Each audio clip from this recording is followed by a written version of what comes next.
Hello, and welcome to Trekkie and Beyond, a Star Trek podcast. I'm Monica. And I'm Andrea, and welcome to episode 6 of season 4 of Discovery, Stormy Weather. Or, as Andrea likes to call stuff, smart people making stupid decisions. Because this episode is all about why would you do this? Like, that's literally all I thought watching this episode. So basically, it is about the Discovery team. They want answers regarding the anomaly. So they decide to go into the subspace rift created by the Dark Matter, and they are trying to figure out what is going on. So let's talk about our initial reactions, Monica. What did you think? But wait, there's more. There's also an AI that's having a nervous breakdown.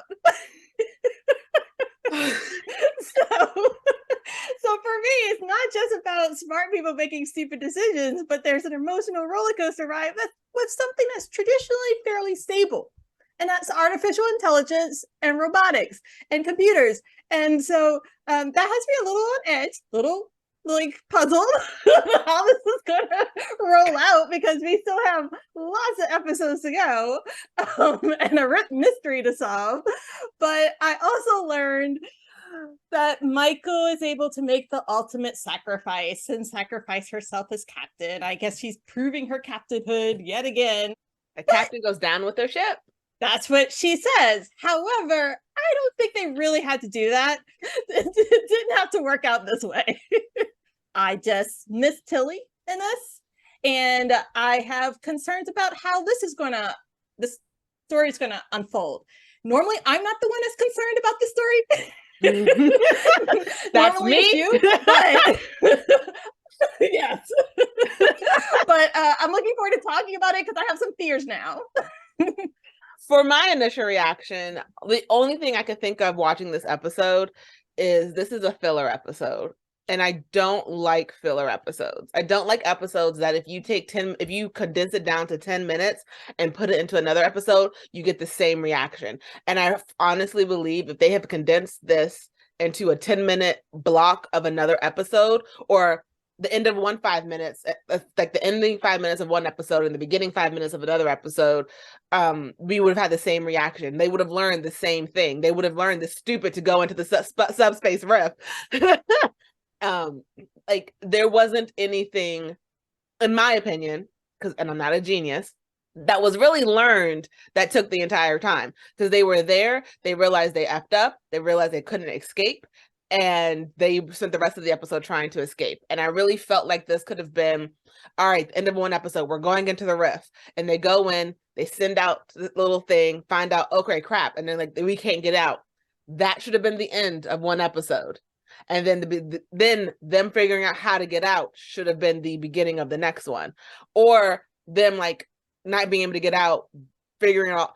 This episode could have been 10 minutes, 20 minutes, 15 if we're pushing it. And I don't like filler episodes because I felt like if I only watched half of it, I still would have gotten the same information. And I don't like that.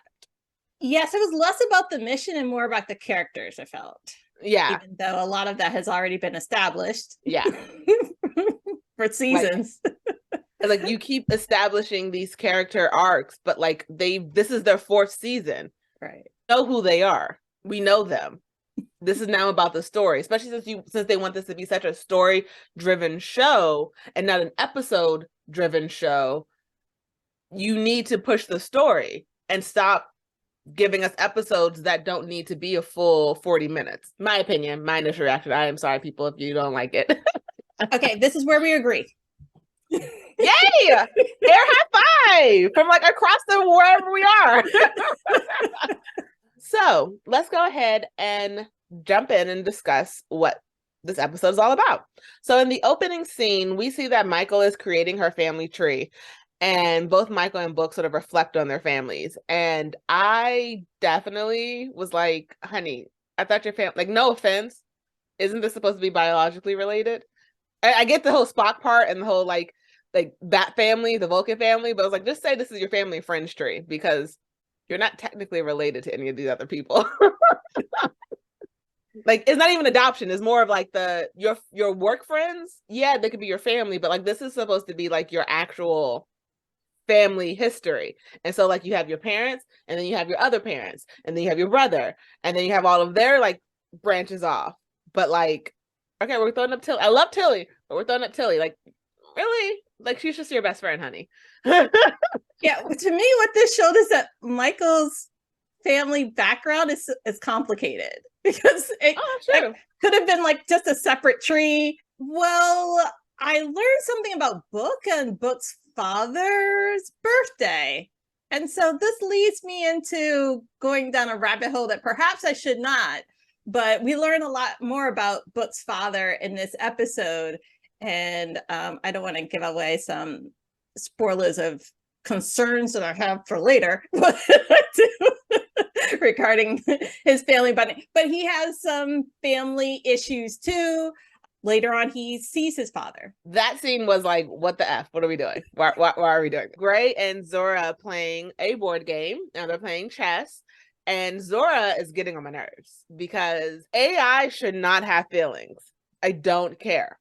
I do not care that it can run your life. I do not care. If I say, put my phone away so it doesn't hear me. If I say, hey Siri, I don't want them to be like, oh, you're my best friend. No, because if I make it mad, my entire life is done because like she controls my phone. AI should not have feelings. And Zora having anxiety and being stressed and overwhelmed throughout this episode is giving me flashbacks to season 3, because the last time an AI had control and was like, look, all y'all need to die, it didn't really end well for the human race. So like, I don't need an AI to have feelings, but I'm mad at you. I don't want to do my job. I don't want to protect you. You can go ahead and die, because they're not human. They don't understand all the ramifications. And every time they try to be human. So you're referring back to when there was AI with Section 31 that was like controlling the Section 31. Yeah, that was sketchy and creepy and scary. Yeah. And like they were trying to get the sphere data to like destroy all universe, and now the sphere data is merging with AI and is trying, like, no, stop that. Cut that off. The one individual on the ship that has like no real reason to be on the ship, besides even Book doesn't really, but even further out. Gray's the one that realizes I need to help the AI. Like even Michael and Saru in this elevator realized that like Michael had to ask please to the AI. Like, and Saru noticed that there was feelings and they were running diagnostics, but they decided not to do anything. Gray's the only one that decided like, I need to like talk to the AI and figure out what's going on here. So she was like, she's a young person too on the ship, and she was, to me, acting more mature. I just need the AI to go back to being an AI and be like, oh, what's the weather like? The weather is this. Oh, I think it's a little chilly for you, honey. I would feel better if you wore a coat. No, I don't want that from an AI. I don't want that from something that can control everything in my life and kill me if it sucks all the oxygen out. Because like, you know what? I'm putting you in timeout. Sucks all the oxygen out. No, we don't need that. We don't need that. Also, one thing computers typically do well, multitask. Mm-hmm. So the fact that the AI, Zora, was having difficulty multitasking to figure out what was going on in the hull, and her sensories are off because she was like stressed. It's like, this is just bizarre to me. Like all of this, there should, I don't understand why all the triggers, all of the notifications weren't running, and your lips to the right didn't feel comfortable communicating this out to Michael. Your lips to the writer's ears, because I'm just sitting here like, look, they're gonna die. This AI is gonna get them killed. But speaking of AI that sadly dies, one of the dots dies, and the disturbing thing about the way that dot dies is that they're not supposed to feel any pain. They're a robot. And they said it seemed like it was screaming as it died. And that's creepy because like they don't even know what to register as pain. And it did sound like the dot was screaming as it was dissolved by the subspace matter and the DM. I cannot believe I'm calling it the DMA. Oh my gosh. It's just very interesting. Right. It seems like there's a wall out there for the edge of this dark matter anomaly, and whatever crosses it, whether it's a flash or the dot, then that gets either eaten, dissolved, crushed, and then like annihilated, it's gone. The connection I could make regarding the dot is that in the last season, at the end, the spirit data projected itself into the dot, and like they were trying to get a Zora, trap a Zora, and so the spirit data picked up when the rest of the crew was unconscious and helped to move the rest of the mission along and helped to save the day. So and then the spirit data also helped revive a few of the crew members afterwards. So it seems like the spirit data is projecting itself into the dots, but I don't understand. I still do not understand all of these feelings. And we agree on that. Oh my gosh, this episode is bringing us together for like the first time ever. Our hatred of this episode. So then we also see that when they realize that they're not able to navigate out after the dot was destroyed and they're not really able to get any data or sensor readings, they decide, okay, we're going to jump. And Paul's like, I can't jump because I need to figure out what's happening while we're jumping. And so Book's like, all right, I'll do it. And so finally, Book has a purpose on this ship. Like, okay, he's like the backup to Paul. Like, okay, Paul can't jump, Book can jump. And that should be his role. Now, I guess that's his unofficial role in my mind as the backup Paul, because you have the captain and then you have the number one. So like, yeah, you need someone else besides Paul if he gets incapacitated who can also jump if you need to. We see that Book gets in there and he is ready to jump, but he's not able to, and he gets electrocuted. And you see his whole head like light up, and you're just like, oh my God, I thought his brain was going to explode for one moment. I was like, oh my God, like really scared. And we realize that they can't jump out because they can't connect to the mycelial network while they're in the subspace matter, which makes me wonder, did they not send drones and realize the drones never came back? So maybe sending live people is not the smartest thing to do. Like we sent the drone we couldn't get the drone. Like, why are you sending living people into something that's destroying people and not even sure if you can escape the way you went in? Because none of it's known. Like, it's smart people making stupid decisions. What are we doing? Your thoughts? Let me back up.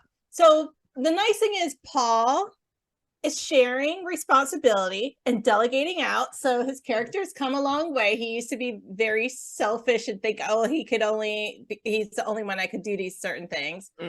So that was a strength there in a character development. What I wanted to circle back to is something that you mentioned last episode. And if Book is the only person left that's part of his species, is the only survivor, then you're really risking it every time he jumps. And so that was what I was thinking when like he went unconscious. Was like, oh goodness, he's the lone person left. Right on the nose. So that's scary. I hope they, like you stated, saved his DNA. I hope they saved his sperm so that his species can continue and thrive. And see, people, I did not mean it in a wrong, like a gross manner. I meant it as like, to further that, do you want that species to be extinct? What are we doing? But then when he was unconscious and he connected into the mycelial network and he saw his dad, I first thought, oh, it's nice to see Book's connection to his parents, and his father's handsome, and so it's nice on the eyes. However, I didn't like how Book's dad was talking about Michael, and like, you're gonna follow her and you should follow your own way. I thought that was a little suspect. It felt a little chauvinist. A little bit of sexist suspect going on in there. Yes. And I wasn't quite sure if he was referencing that because she's human and not part of their society, or because he's being kind of bossed around by a female, has to take orders from a female, and he's kind of subservient in this role on this ship that he chose to take on this role. I didn't didn't like his dad. His dad played very much of the stereotypical father that's like, I made all these hard choices for your life and you just walked away from them. It's like, well, they were wrong. We didn't have a choice. Very much a proud father who's like, you should respect me no matter what. I'm like, respect is earned. It's not given, no matter who you are in my life. I don't just respect you. If you're doing something wrong, you're doing something wrong. And I will not respect it. And I like that book thinks that way. And was like, this isn't right. I'm not okay with this. And instead of his father understanding in the beginning that his son is allowed to think for himself, it plays into the role of a parent who it's like, my kid disagrees with me. And instead of me taking a reflecting why they might disagree, they're just being disobedient. Instead of me like looking within myself, I'm like, all right, well, why do they disagree? Do they have a valid reason? Is what I'm doing actually wrong? And it's accepting I'm doing something that's wrong for the betterment of my family. So I expect them to be grateful, but he doesn't have to be grateful to that. He doesn't have to be grateful that you're doing something illegal to keep them fed. He doesn't have to like that. And he didn't like it, so he left. And he created a new identity for himself. He changed his name, really focusing on his passion and ecological and animal rescue of endangered species. So I think he should be proud of his son for going out and finding his own way through this. Goodness gracious. But sometimes parents just don't understand. They just don't. Shout out to that song. So as they are trying to find a way to escape this subspace from the Dark Matter Anomaly, the subspace rift, they realize that they have like about 3 hours of time to figure out how to get out before whatever killed the Dot is going to kill them. And Gray is somehow able to help the AI realize that, oh, you do have sensors out there. Like, really? They realize that one of the holes is being eaten up. And so one of the doctors is closer. Oh, you get to see Medbay again. Remember? Yes. We saw we see Medbay. And we see that one of the doctors is closer to the level that's being eaten. And you see there's an ensign down there trying to hurry up and fix everything before the hole blows. And the AI, I'm pretty sure the AI could have put the shield after him. And like literally the ensign fixes whatever he's about to fix to make sure that when the hole goes, the ship doesn't go with it, like, like it doesn't blow up. And he gets sucked out into space. And then the AI has a crisis of faith. And it's just like, you're a computer. Bad computer. That was a slap on the hand. Bad computer. You don't need to have a crisis of faith. We shouldn't, like, the crew does not need to talk you through calming down and how to do your freaking job. But anyway, neither here nor there. So then they realize with everything that like Gray is able to, like, again, navigate the computer's messed up head, and they figure out a way to escape. The only issue is it will put everyone at risk of dying if they try to escape that way, because the shields could burn, the hull could burn, like there's so much that can go wrong. And so here's the nod to Strange New Worlds. We see that, I can't remember who it was. Was it Saru who was like, people could survive in the pattern buffer? I think it was Michael. Michael? Yeah. Okay. Because there was talk about how there was there was a person who lived in the pattern buffer somehow, however she phrased it, for an extended period of time. And that is a callback to season 1 of Strange New Worlds, with the Doctor's daughter surviving in the pattern buffer for however long she survived, because we still didn't get an answer of how long she was in there. It's also a callback to Star Trek Next Generation. Montgomery Scott from the original series was in a pattern buffer like for 75 years until Next Generation. I don't know how that happens, but you transfer ships too. Interesting how that happens. Yeah. And so everyone goes to the pattern buffer, and Michael says, I'm going to stay with the ship, which in my opinion is stupid, because you don't really need to stay. You didn't need to do that. Like, you could have gone into the pattern buffer as well, and the ship would have did exactly what the ship did. Get out of. Yes, I have a lot of thoughts about this. So, keeping in mind that the space that they're in is like shrinking. So it was shrinking in front of them. They could see that with the dot. But it looks like they didn't look behind them. because the hull was breached from behind, and that so it was shrinking on all the way around them in a circumference, but shrinking possibly, we don't know, at a faster rate behind them, and so it snuck up on Zora. I'm saying this because why are we relying on technology to get them out of this when the technology isn't really working well right now? So to me, to rely on Zora to get everyone out of the pattern buffer is suspect. Because Zora couldn't save one crew member from dying from the hull, let alone everyone else on the ship, including Michael in the pattern buffer. So that's one of my concerns with this. Second of all, Gray is part synthetic, right? So Gray is in a synthetic body of sorts and will age over time, but the symbiote of Gray is inside of that body. So in essence, Gray could persist through this whole thing. You don't have to, or it could be Gray and Michael, could be Gray could be Gray on its own, but Gray is in a synthetic body. So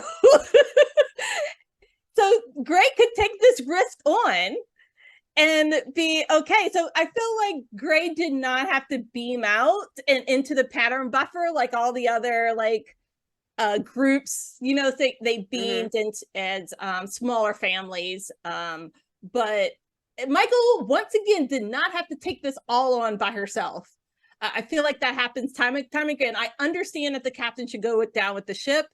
However, she's not using all of her resources at her disposal, like the president stated at the very beginning of the season. I feel like sometimes they're writing Michael like she has a death wish. Because, why do you keep doing things that could cause your death? What are you doing? Do you need to go to therapy? Do you need therapy? Think of it this way. You're not supposed to talk a computer through its job. It's supposed to talk you through your job. Every single time an AI gets too smart or has too many feelings, it never goes well for the people. And getting to the end when they actually escape the subspace rift and their ship is getting repairs and everyone comes out and everyone's saved. And we see that Zora's now family tree has the Discovery crew all over it. That's not a good thing. Yes. That's not sweet. Families are messy. Families don't always get along. Families don't always like each other. And it's not something that can be understood by something that is not real. Every family is different. What do you do when you offend someone? You can offend someone in your family and then they're like, fine, I'm not talking to you for a week. That's you're fine with that. You're fine if you don't talk to your cousin for a week because you guys get into an argument. Can a computer understand that? Can a computer understand? Can a computer get mad at you and it says, you know what? I'm going to, like I said earlier, put you in timeout and then sucks the oxygen out because in their mind, that's an equal punishment or whatever. You don't know what she can do if she gets really mad at you. You needed her help in the heat of battle and she's freaking out because she doesn't want to lose anyone, so she can't do her job. That's not a good thing. Zora needs to go bye-bye, ASAP, because she's not safe for the crew, for any crew. Yes, I hope that as they're conducting repairs on the ship, they're also conducting a diagnostics of Zora, because what you don't want to happen is that the computer needs to take action based on a captain or an ambassador or someone in leadership role, and the computer second guess that and think about saving the family, saving the crew, but you need to implement this self-destruct to save the rest of the galaxy or something like that. So I'm hoping the computer doesn't second guess or outthink orders, because the computers dare to do just that, follow orders, follow commands. The more I'm learning about Zora, the less I like. The more I don't have words for how much I don't trust Zora, regardless of the fact that she may do nothing wrong in the future. Still, my life is in your hands and you have Butterfingers. 2 points if anyone in the comments can know where that line is from. 2 points. Do you know where that line is from? Oops, there's Butterfingers. No. No. Oh. Our Okay. lives are in your hands, and you have Butterfingers. I'm repeating it again. If someone can tell me where that's from, I will tell you when we're done recording because I don't want someone to Okay. cheat. But 2 points if someone can tell me where that line is from because it's one of my favorites. So yeah, this episode to me was a filler. It was something that could have been just a 10-minute portion or 7 minutes at the end of one episode, 7 minutes at the beginning of the next one. Like there did not need to be a full episode of this. I think this episode did more harm than good. Okay, so I'll dive right on in. Go ahead. Tell me all your concerns.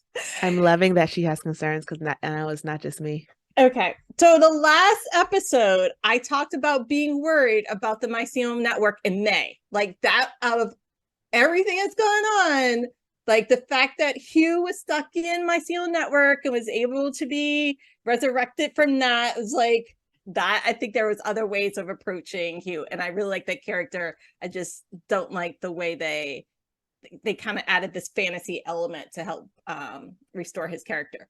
What I'm concerned about is that Book's father is in the Mycelium Network. I hope, and they better not, restore this whole planet, Book's whole family, his Book's planet, because it's in the Mycelium Network, and bring it out somewhere. They just better not. If they do that, it's not following the same rules as Hugh.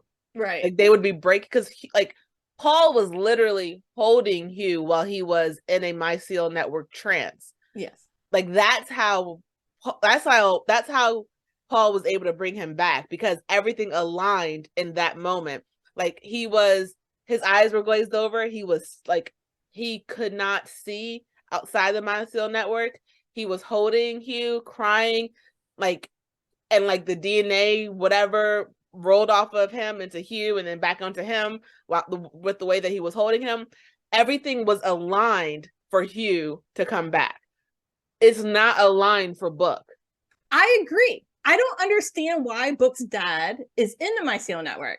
And I remember May, and then May was a different But species. May wasn't a real person. Right. And took on the form of May to help Tilly understand how to communicate with the species. I don't know if that something similar is happening with Book's dad. I was burned before, and I'm hoping this is not occurring again. Something's sketchy and wrong here. I know I've said sketchy a few times, but this is not rubbing me the right way. And I'm curious of how they're going to make this connection. Because it wasn't just a dream. It was definitely the Mycelium Network. So they can't bring back his world like that. They can't do that. I don't, because it would have been different if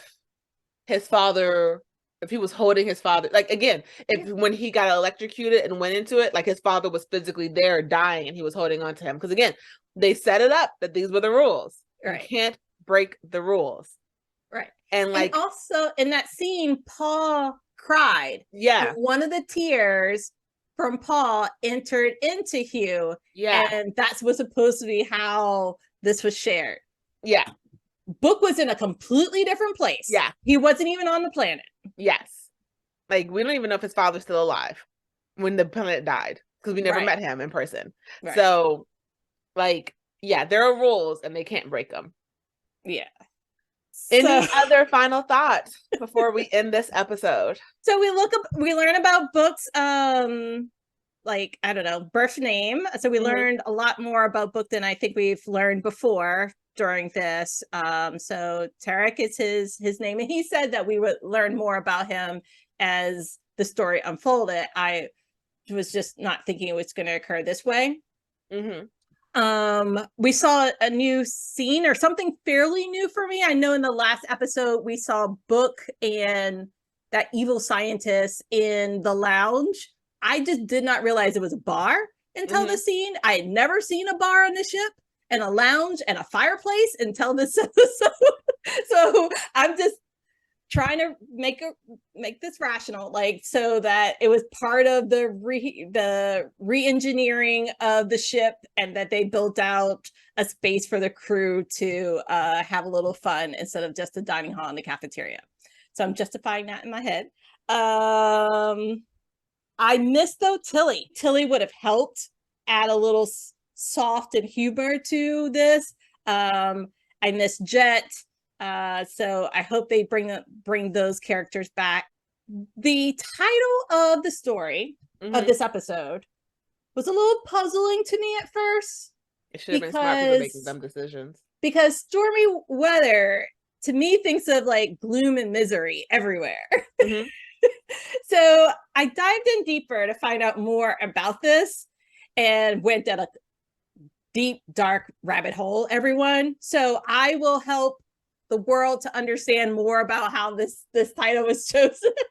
So Stormy Weather was an album, song, and movie way back in like the 50s and 60s. So that song was originally sung by Lena Horne. A lot of other people have like re-recorded over that since then, but Lena Horne is the grandmother of a Star Trek Discovery producer, and it was easy for them to get the rights to it. And also is paying homage to her grandmother. So I thought that was sweet. Otherwise, not quite sure that would be the song that I would want played in potentially my final moments. Yeah, this episode was just a filler.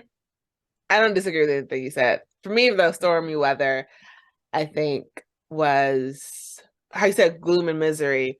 This episode was gloom and misery to get through. Okay.